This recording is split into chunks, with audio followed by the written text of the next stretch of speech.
Ngizotshela nje ngeke ngize ngifihla akulona ihlazo kunzima emculweni kulezi nsuku akuhambi kahle. Ngicela ubaba uCebe khulu asukume nimbone nanguya. Ubaba uCebe khulu ubuya ngisho ekhaya. Ubaba uCebe khulu simshayela ihlombe elikhulu. Kakhulu uzama yenzele nako ukuthi leyo umsebenzi ube yimpumelelo kakhulu.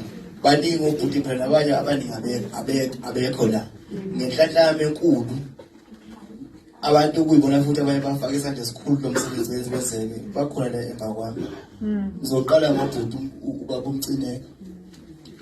Ubaba uMcineka uthe ezezwile ukuthi ayikhona ukuqhosha sekukanje. Ubaba uMcineka athi qhosha khululeka. Ngicela ungayithengi inkomo izothengwa yini.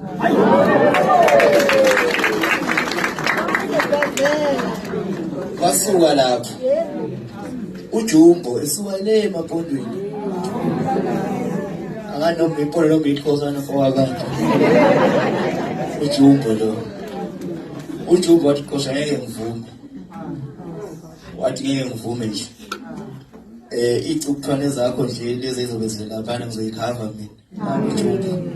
Icukuthwane zafika lapha ngicela ubaba ingcaba yena njalo lapho ebona ukuthi ubaba uyasebenza. Angazi ngathini ngofoka phungo uSukhuzana besimkhavile ubaba ngendlela yethu ebezoncela nje ubaba njengomuntu nje onormali njengoba kuchaza wonke umuntu. Naphela kuhle kanjani ubaba unciphe njengenkosi njengomuntu omkhulu kakhulu endaweni. Kodwa mina ngithi empolweni kuyabheda. Yabo angazi ngizothini ngibonge ngithini kuKhuzana mfokaPhumuza. Uyena upgrade yonke lento uthi bekuleli zinga.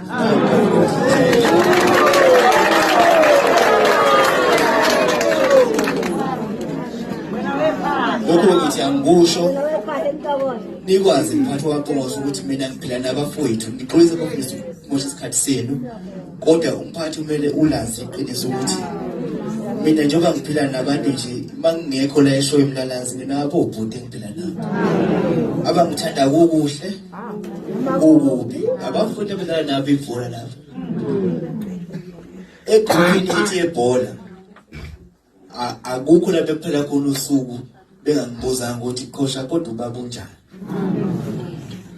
wena kunjani, ekhaya kanjani.